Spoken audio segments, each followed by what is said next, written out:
بسم الله الرحمن الرحيم يا أيها الناس قد جاءكم برهان من ربكم صدق الله العظيم وصدق رسوله النبي الأمين المتين المعين المبين الكريم ونحن على ذلك لمن الشاهدين والشاكرين والذاكرين والحمد لله رب العالمين।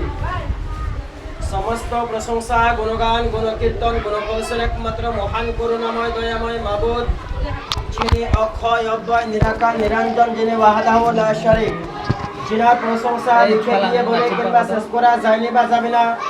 তো আসুন যে মহান রব্বুল আলামিন আমাদের সকলকেই এই মিলাদ শরীফে আসার এবং বসার তৌফিক দান করেছেন, সেই মহান রব্বুল আলামিনের সকলে মিলে একবার শুকরিয়া আদায় করি। সকলে মিলে বলেন আলহামদুলিল্লাহি রাব্বিল আলামিন। তারপরে পরে ধর্মের গুরু আকাই নামদার মদিনা তাজদার মা আমিনাল লাল মুরুর দুলাল মক্কা সরদার জনাবে আহমদ মুস্তাফা মুহাম্মদ মুস্তাফা সাল্লাল্লাহু আলাইহি সাল্লাম কি এই মিলাদ শরীফে হাজির ও নাজির জেনে ও মেনে মনটাকে আয়নার মতো পরিষ্কার করে সকলে মিলে একবার ঝুমে ঝুমে দরুদ শরীফ নাযরানা পাঠ করি। সকলে বলেন আল্লাহুম্মা সাল্লি আলা সাইয়্যিদিনা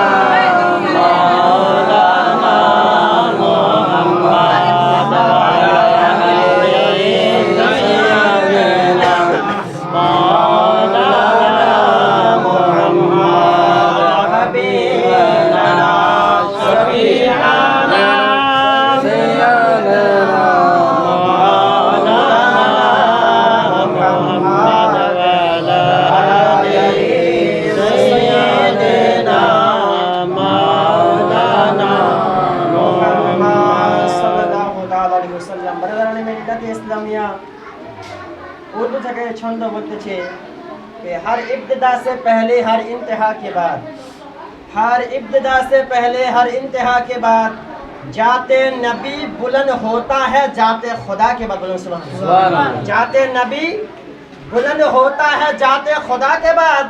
दुनिया में एहतराम के काबिल है जितने लोग, मैं सबको मानता हूँ मगर मुस्तफ़ा के बाद। मैं सबको मानता हूँ मगर मुस्तफ़ा के बाद।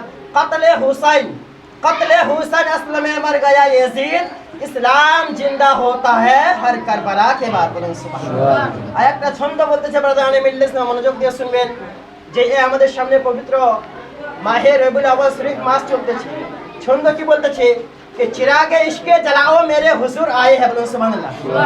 चिरागे इश्के जलाओ मेरे हुजूर आए हैं, खुशी के गीत सुनाओ मेरे हुजूर आए हैं।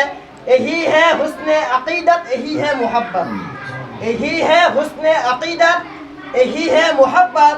घरों में झंडे लगाओ मेरे हुजूर आए हैं। बोलो सुभान अल्लाह। घरों में झंडे लगाओ मेरे हुजूर आए हैं। अजीज़ान मोहतरम ब्रदरान मिल्लत इस्लामिया, আপনাদের সামনে কোরআন শরীফ থেকে একখানি আয়াত মশহুর ও মারুফ তেলাওয়াত করেছি। আল্লাহু রাব্বুল আলামিন পবিত্র কালাম পাকের মধ্যে ইরশাদ করে বলছেন, ইয়া আইয়ুহান নাসু ক্বাদ জাআকুম বুরহানুম মিন রাব্বিকুম, অর্থাৎ হে সর্বদাই মানবেরা, নিশ্চয়ই আল্লাহর তরফ থেকে তোমাদের নিকটে একটি বুরহান এসেছে। বলুন সুবহানাল্লাহ। আমার রাসূলুল্লাহ সাল্লাল্লাহু তাআলা আলাইহি ওয়াসাল্লামকে মহান রব্বুল আলামিন বুরহান বলেছেন। দলিল শুনুন, দলিল। বড় বড় মুফাসসিরে কেরাম ব্রাদারান মিল্লাত ইসলামিয়া বলেছেন যে আমার নবী মুস্তাফা সাল্লাল্লাহু তাআলা আলাইহি ওয়াসাল্লাম হচ্ছেন সারাপা মুজিজা। বলুন সুবহানাল্লাহ।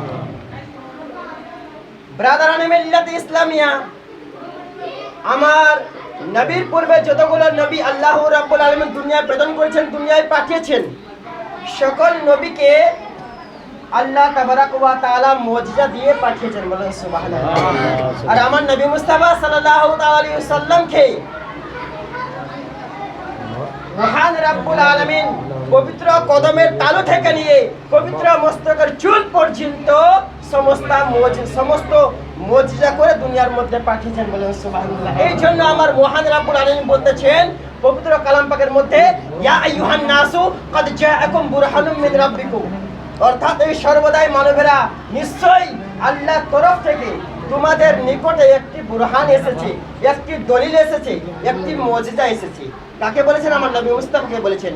ব্রাদারান মিল্লাত ইসলামে অনেক মানুষ আছেন যারা আমার নবী মুস্তাফার বিষয় নিয়ে বলে থাকেন, আমার নবী মুস্তাফার প্রশংসাকে নিস্তনাবুদ করে দিতে চায়, আমার নবী মুস্তাফার প্রশংসাকে ধ্বংস করে দিতে চান, আমার নবীর প্রশংসাকে শেষ করে দিতে চায়। কিন্তু প্রধান মিল্লাত ইসলামিয়া যে মহান রব্বুল আলামিন ওনার হাবিবের বিষয় নিয়ে পবিত্র কালাম পাকের মধ্যে বলছেন, ওয়া রাফআনা লাকা যিকরাক, ইয়া আমার হাবিব, ইয়া আমার মেহবুব, আমি তোমার শানকে, তোমার মানকে উঁচু করে দিয়েছি। বলুন সুবহানাল্লাহ। বারাদারানি মিল্লাত ইসলামিয়া যে মহান রব্বুল আলামিন ওনার হাবিবের শানকে উঁচু করেছেন, তো কারো ক্ষমতা আছে বাবা যে আমার নবীর শানকে ঘাটাতে পারবে, আমার নবীর শানকে শেষ করে দিতে পারবে? কেউ পারবে না। বারাদারানি মিল্লাত ইসলামে এই দুনিয়া ধ্বংস হয়ে যাবে, তবু আমার নবীর প্রশংসা থাকবে। বলুন সুবহানাল্লাহ। এই দুনিয়া ধ্বংস হয়ে যাবে, তবু আমার নবীর প্রশংসা থাকবে। মানব ও দানব ধ্বংস হয়ে যাবে, তবু আমার নবীর প্রশংসা থাকবে। ব্রাদারান মিল্লাত ইসলামিয়া জিন লোহা কলম ধ্বংস হয়ে যাবে, তবু আমার নবীর প্রশংসা থাকবে। ব্রাদারান মিল্লাত ইসলামিয়া চন্দ্র সূর্য ধ্বংস হয়ে যাবে, তবু আমার নবীর প্রশংসা থাকবে। এই জন্য হাদিস পাকের মধ্যে এসেছে ব্রাদারান মিল্লাত ইসলামিয়া নবী আমারে বলতেছেন, ওয়ান্তা যিকরি আনা যিকরুকা, এ আমার হাবিব, তুমি আমার জিক্র করবে, আমি তোমার জিক্র করব। বলুন সুবহানাল্লাহ। নবী আমার বলতেছেন, ওয়ান্তা যিকরি আনা যিকরুকা, এ হাবিব তুমি আমার জিক্র করবে, আমি তোমার জিক্র করব। এ হাবিব তুমি বলবা লা ইলাহা ইল্লাল্লাহ, আমি বলবো মুহাম্মাদুর রাসূলুল্লাহ। বলুন সুবহানাল্লাহ। আরো বলছে, এ হাবিব তুমি বলবা আল্লাহ, আমি বলবো মুহাম্মদ। অতএব বুঝা গেল ব্রাদারান মিল্লাত ইসলামিয়া এই দুনিয়া ধ্বংস হয়ে যাবে, কিন্তু তবু আমার নবীর প্রশংসা থাকবে। ঠিক কি না? হাদিস বলছে ব্রাদারান মিল্লাত ইসলামিয়া যে আমার নবীর প্রশংসা শেষ হবে না, আমার নবীর প্রশংসা ধ্বংস হবে না। ব্রাদারান মিল্লাত ইসলামিয়া একটা আমরা আলা হযরতের ওয়াকিয়া বলে তারপরে আমার বক্তব্যকে সমাপ্ত করব। অনেক উলামায়ে কেরামগণ আছেন, ছোট্ট করে একটা আলা হযরতের ওয়াকিয়া বলি, জিনার আমরা কিছুদিন আগে ফাতিহা করলাম। ঠিক কি না? আমার আলা হযরত কতবার হজ করেছেন বাবা? 2 বার হজ করেছেন। মনোযোগ দিয়ে শুনবেন। ওখানে আমার আলা হযরত হজে গিয়ে একটি কিতাব লিখেছেন ব্রাদারান মিল্লাত ইসলামিয়া, যেই কিতাবের নাম হচ্ছে আদ-দাওলাতুল মাক্কিয়া। বলেন সুবহানাল্লাহ। যেই কিতাবের নাম হচ্ছে আদ-দাওলাতুল মাক্কিয়া, সেই কিতাব আমার আলা হযরত হজে গিয়ে লিখেছিলেন। আমার আলা হযরত যখন হজে যাচ্ছিলেন, তো পানি জাহাজে হজে যাচ্ছেন, তো কিছুদিন ধরে ব্রাদারান মিল্লাত ইসলামিয়া আমার আলা হযরত হজে যাচ্ছেন পানি জাহাজে, তো আমার আলা হযরত অসুস্থ হয়ে গেছিলেন, কমজোর হয়ে গেছিলেন। তো আমার আলা হযরত যখন হজে গেলেন, তো আমার আলা হযরতকে কিছু প্রশ্ন করানো হয়েছিল যে এই আলা হযরত, এই আহমদ রেজা, তুমি এই প্রশ্নের উত্তর দিয়ে দিবা। ব্রাদারান মিল্লাত ইসলামে এই কারণে প্রশ্ন করানো হয়েছিল যে আমার নবী জিন্দা নবী না মুর্দা নবী, আমার নবী গায়েবের খবর জানেন কি জানেন না, এই কারণে ব্রাদারান মিল্লাত ইসলাম প্রশ্ন করানো হয়েছিল। ব্রাদারান মিল্লাত ইসলামে আমার আলা হযরত মনে মনে ভাবলেন যে এই প্রশ্নের উত্তর তো আমাকে দিতেই হবে, তো আমি এই প্রশ্নের উত্তর আজকে দিয়ে দেব। বলুন সুবহানাল্লাহ। ব্রাদারান মিল্লাত ইসলাম আমার আলা হযরত টাটকা ওযু করলেন, তাজা ওযু করার পরে কাবা মাকামে ইব্রাহিমে 2 রাকাত নফল নামাজ আদায় করলেন। নফল নামাজ আদায় করার পরে কাবা শরীফের দিকে দুরূদ শরীফ পাঠ করতে করতে ব্রাদারান মিল্লাত ইসলাম প্রশ্নের উত্তর লিখতে শুরু করলো। ব্রাদারান মিল্লাত ইসলাম লিখতে 8 ঘন্টার মধ্যে আমার আলা হযরত সব প্রশ্নের উত্তরগুলো লিখে দিয়েছেন। সুবহানাল্লাহ। লিখে দেওয়ার পরে আমার আলা হযরত 2 জন খলিফা, জিনার কবরস্থান জান্নাতের, জিনার কবরস্থান ব্রাদারান মিল্লাত ইসলামিয়া মদিনা শরীফের কবরস্থানে আছে। বলুন সুবহানাল্লাহ। জিনার কবর, জিনার মাজার শরীফ মদিনা শরীফের কবরস্থানে আছে। একজনকার নাম হচ্ছে জিয়াউদ্দিন মাদানী, একজনকার নাম হচ্ছে ব্রাদারান মিল্লাত ইসলামিয়া আব্দুল আলিম। ব্রাদারান মিল্লাত ইসলামিয়া যখন আমার হযরত কিতাবকে লিখে নেওয়ার পরে উনার একজন যে খলিফা আছেন, যার নাম হচ্ছেন জিয়াউদ্দিন মাদানী, উনাকে গিয়ে বলেন, এই জিয়াউদ্দিন মাদানী, এই আমি কিতাবটা সম্পূর্ণ লিখে দিয়েছি, এখন তুমি এই কিতাবটাকে নিয়ে তুমি বড় বড় মুফাসসিরে কেরামের কাছে যাবার পরে একটা মতামত নামা লিখে নিয়ে আসবে। ব্রাদারান মিল্লাত ইসলামিয়া তখন জিয়াউদ্দিন মাদানী রাহমাতুল্লাহি ওয়া তাআলা আলাইহি বড় বড় মুফাসসিরে কেরামের কাছে গেলেন। যাওয়ার পরে যেমনি এই বইটি দেখাবার পরে জিয়াউদ্দিন মাদানীকে জিজ্ঞাসা করছেন, এই জিয়াউদ্দিন মাদানী এই আহমদ রেজা এই কিতাবটি কত বছরে লিখেছেন? বড় বড় মুফাসসিরে কেরাম জিয়াউদ্দিন মাদানীকে জিজ্ঞাসা করছেন, এই জিয়াউদ্দিন মাদানী এত বড় আজিমুস শান কিতাব, এত বড় কিতাব আহমদ রেজা কত বছরে লিখেছেন? ব্রাদারান মিল্লাত ইসলামিয়া জিয়াউদ্দিন মাদানী বললেন যে হুজুর, আমার প্রিয় মুর্শিদ আহমদ রেজা কত বছরে নয়, আবারও জিজ্ঞাসা করছেন তবে কত দিনে, বলছে কত দিনও নয়, আবারও জিজ্ঞাসা করছেন তো তবে তবে আমার আলা হযরত পীর মুর্শিদ 8 ঘন্টার মধ্যে এই কিতাবকে লিখে দিয়েছেন, বলেন সুবহানাল্লাহ। যেমনি এই কথা বললেন তো বড় বড় মুফাসসির کرام বিশ্বাস করছেন না, বলছেন একজন মানব হয়ে এত বড় আজিমুশ শান কিতাব, এত বড় শানদার কিতাব লিখতে পারবে না।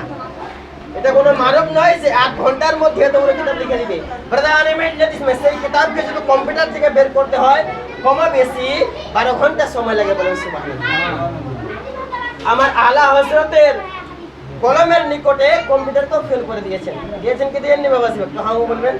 আমার আলা হযরত ওই কিতাবকে 8 ঘন্টায় হাতে লিখে কলম দিয়ে লিখে দিয়েছেন, ওই কিতাবকে কম্পিউটার থেকে বের করতে গেলে কমে বেশি 12 ঘন্টা সময় লাগবে। তো কম্পিউটারকে ফেল করলেন না ব্রাদারান মিল্লাতে ইসলামিয়া। তো বড় বড় মুফাসসির کرامের কাছে গেলে তো বড় বড় মুফাসসির کرام বিশ্বাস করছেন না যে এটা হতে পারে না। ব্রাদারান মিল্লাতে যখন আমার আলা যখন জিয়াউদ্দিন মাদানী রাহমাতুল্লাহি ওয়া তাআলা একটা মাতামতনামা লিখে আমার আলা হযরতের কাছে আসলেন, তো আমার আলা হযরত ওনার খলিফাকে জিজ্ঞাসা করছেন, এই জিয়াউদ্দিন মাদানী তুমি যে বড় বড় মুফাসসির کرامের কাছে গিয়েছিলে ওনারা কি কিছু কি বলেছে, ওনারা কিছু তোমাকে কি প্রশ্ন করেছিল? ব্রাদারান মিল্লাতে ইসলামিয়া জিয়াউদ্দিন মাদানী বলতেছেন যে হুজুর ওনারা আমাকে এই কথাটাই বলছে যে একজন মানব হয়ে 8 ঘন্টার মধ্যে এত বড় আজিমুশ শান কিতাব লিখতে পারবে না, অসম্ভব। তো ব্রাদারান মিল্লাতে ইসলামিয়া তখন আলা হযরত বললেন হ্যাঁ এই কথা ঠিকই বলেছেন, এটা বাস্তব কথা যে এত বড় আজিমুশ শান কিতাব 8 ঘন্টার মধ্যে লেখানো সম্ভব নয়, অসম্ভব। আবার ওনার খলিফা জিজ্ঞাসা করেন জিয়াউদ্দিন মাদানী তাহলে হুজুর আপনি তো একজন মানব, আপনি তো একজন মানুষ, তাহলে আপনি কিভাবে 8 ঘন্টার মধ্যে লিখে দিলেন?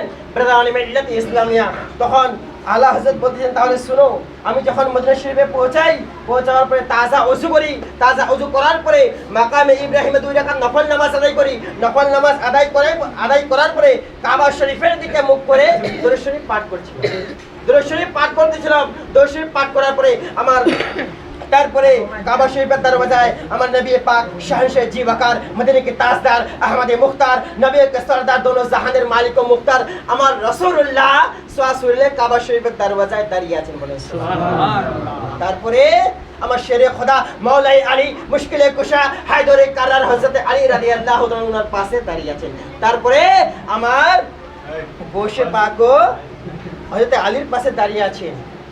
এই জিয়াউদ্দিন মাদানী শুনো, যেটা আমার রাসূলুল্লাহ বলতেছিল সেটা হযরত আলী বলতেছিল, আর যেটা হযরত আলী বলতেছিল সেটা আমার গোশে পাক বলতেছিল, আর যেটা গোশে পাক বলতেছিল আমি সেটা লিখতেছিলাম, বলেন সুবহানাল্লাহ। ব্রাদারান মিল্লাতে ইসলামিয়া বুঝতে পারলেন বাবা আলা হযরত এমন একজন ব্যক্তি ছিলেন, এমন একজন ব্রাদারান মিল্লাতে ইসলামের শাখসিয়ত ছিলেন যিনার জন্য ব্রাদারান মিল্লাতে ইসলাম সুন্নিলা আজকে জিন্দা আছে, ঠিক কি না? আমার আলা হযরত এরকম একজন ব্যক্তি, ওনাকে যদি হুকুম করতে তুমি পাও দিয়ে লিখতো তো পাও দিয়েও লিখতো। 1400 কিতাব লিখেছেন ব্রাদারান মিল্লাত ইসলাম, 100-200 কিতাব নয়, 1400 কিতাব লিখেছেন। তো ব্রাদারান মিল্লাত ইসলামে আমি আপনাদের সামনে কোরআন শরীফ থেকে একখানি আয়াত মাশহুর মারুফ তেলাওয়াত করেছি। আল্লাহু রাব্বুল আলামিন পবিত্র কালাম পাকের মধ্যে ইরশাদ করে বলেন, ইয়া আইয়ুহান নাসু ক্বাদ জাআকুম বুরহানুম মিন রাব্বিকুম, হে সর্বদাই মানবেরা নিশ্চয়ই আল্লাহর তরফ থেকে তোমাদের নিকটে একটি বুরহান এসেছে, একটি দলিল এসেছে, একটি মুজিজা এসেছে। বলাতে ভাষে ত্রুটি তওবা আস্তাগফিরুল্লাহ রাব্বি মিন কুল্লি যামবি ওয়া আতুবু ইলাইহি, তওবা আস্তাগফিরুল্লাহ রাব্বি মিন কুল্লি যামবি ওয়া আতুবু ইলাইহি। আল্লাহুম্মা